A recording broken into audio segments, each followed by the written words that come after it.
Shirley says, I don't want you to lose your job. Planner channel then. I don't think I would be at risk of losing my job if I kind of towed that line. I think what would end up happening. So there is a potential that, like, if they were pissed off at me, maybe because of the union negotiating committee, that they would use that as an excuse. What is very frustrating, right now as far as people's like about this is, like, I say this is my contract, but a lot of the stuff is not written down, and then it's at the discretion of your supervisor or the VP of news. And, like, I like those people, but it seems like it's not universally expressed across the board among everyone in the newsroom. Like, even the fact that I have this and then other people were told they're not allowed to do, like, any kind of moonlighting, and then all of on our jazz station, like, all of the DJs do DJing. And, like, work outside the station because you just kind of have to when you work at a jazz station. So it is, and, like, they obviously, like, in terms of their jazz personas, they have, like, people know them as DJs on the station, but then they're going and DJing or being at events, and they're associated with KMHD, which is our jazz station. But, like, we have all these FCC, like, rules we have to do as far as, like, promotion and stuff. But for some of them, that extends to, like, they can't, like, if they're playing a set on Instagram, they feel like they can't, like, promote it. Because, yeah.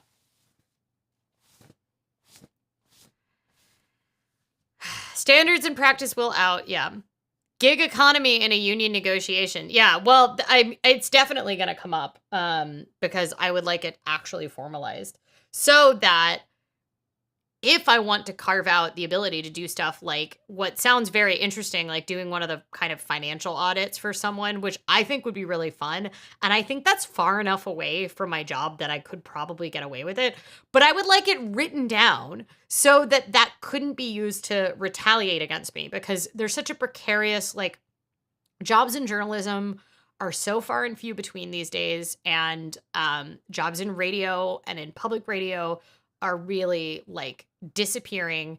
And I love my job. I want to keep my job. So I need to be able to toe the line. But if we have it in a contract that I am allowed to do things unless I'm allowed to moonlight within these realms, or as long as I'm not using my, I'm not referencing my day job.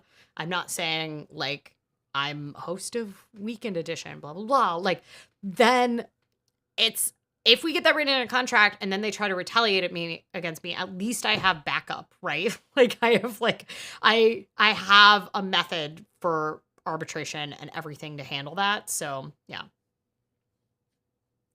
Montserrat, here's what's been helpful about, like, not being able to say things. It has forced me, one, it is kind of nice to have an excuse to make no political donations. Didn't like doing it very much anyway. Although it is kind of a bummer when you have friends running for office. There's, like, tons of my friends are running for office because our city council is, like, out of control right now because we're like, expanding our city council, and we're changing our system of government, like our system of voting to ranked choice voting, and we're changing our system of government, and we're going to have 3 people from each district. And anyway, there's, like, over 111 candidates for Portland city positions this year. So because of that, I have a lot of friends that are running for office, and it is a little bit of a bummer to not be able to give to friends' campaigns, especially if they have, like, publicly financed campaigns where they need to have matching. But by the same token, it is nice to just be like, I'm sorry, I can't. Like, and I have instead had to make donations to nonpartisan organizations that are doing relief work. For me, particularly right now, my giving priority outside of mutual aid within my friend group, because I have a lot of friends going through health stuff right now, but, like, outside of mutual aid, my giving priority is organizations that are focused on fixing the humanitarian crisis that is happening in Gaza. And what has been really helpful is that the framing of that for me is that I have to pick and choose, and I need to be able to defend it as not being, biased towards one side or the other. And it has been helpful for me kind of processing things. Yeah, it's really late. Shirley, thank you for being here. It is almost 9 p.m. on the East Coast, so people should probably get there. Winter says definitely get it in the contract. Yeah, we'll see. I mean, this is our first contract, so it's slow going. I have union negotiations this week. It's not on the table for this week, but 111 candidates. What is this, Europe? I know. And that's for just one city. It's wild.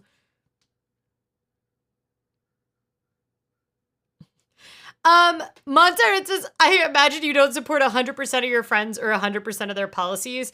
Here's the thing. Like, policies when it comes terms to city government for a form of government we've never had before, because it's like we're completely revamping our form of government. We used to have a weak mayor system and a 5-person council, which is like way too small. Now we're gonna have like a city manager, blah blah blah. Honestly, I don't think there's any of people in my like friend or acquaintance circle, because I have like more, I would say I have more acquaintances than people I consider friends that are running, but I have a couple friends. Most of them, I believe in their policies, positions as much as I would believe anyone. And that's part of the problem, is there's just so many candidates in this, and we have ranked choice, so that means you can like vote like a ton of people and you just rank them in order. It's like, yeah, I wouldn't say that I'm particularly concerned about that, but I think a lot of these positions are going to have less policy influence than we think. So, because of the city manager now, but we don't really know yet. Oh, you were a union organizer when you're in healthcare. Nice. I'm not an organizer. I'm just a negotiating committee member. And this is we just unionized, officially Pi Day. So in February, or in March, I know what Pi is. So this is our first contract. It's going to be slow going before we really get it, but.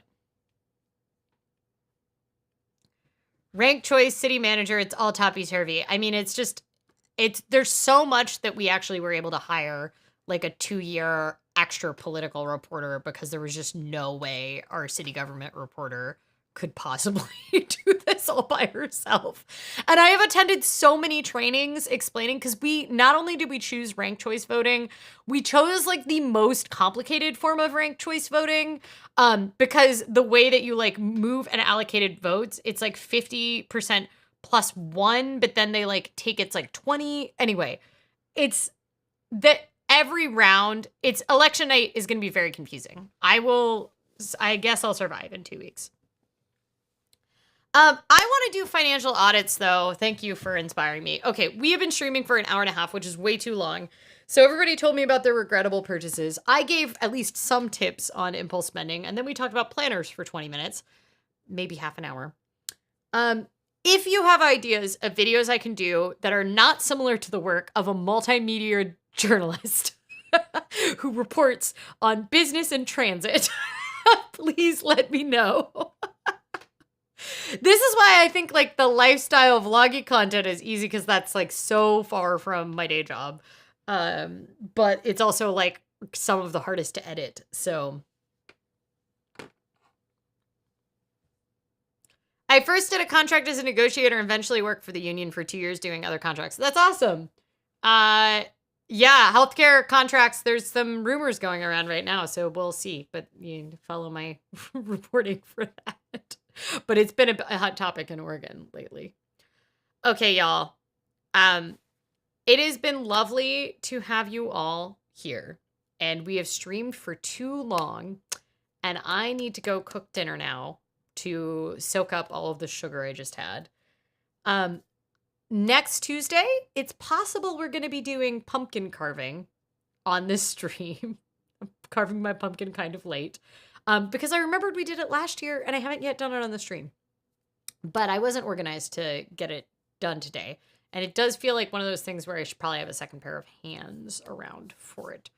So possibly pumpkin carving. If you have any other suggestions of finance topics we can cover in the live stream, please let me know. Until next week, please stay safe, stay hydrated, pet a cat if you have one available. And I will see you all soon. Oh, I'm so glad it's lifted your spirit. Boo. All right. Now I'm really leaving. I swear. No, I'm not. There we go. There's the end show button. Okay, stay safe, stay hydrated, pet a cat if you have one available, and I'll see you all soon. Bye.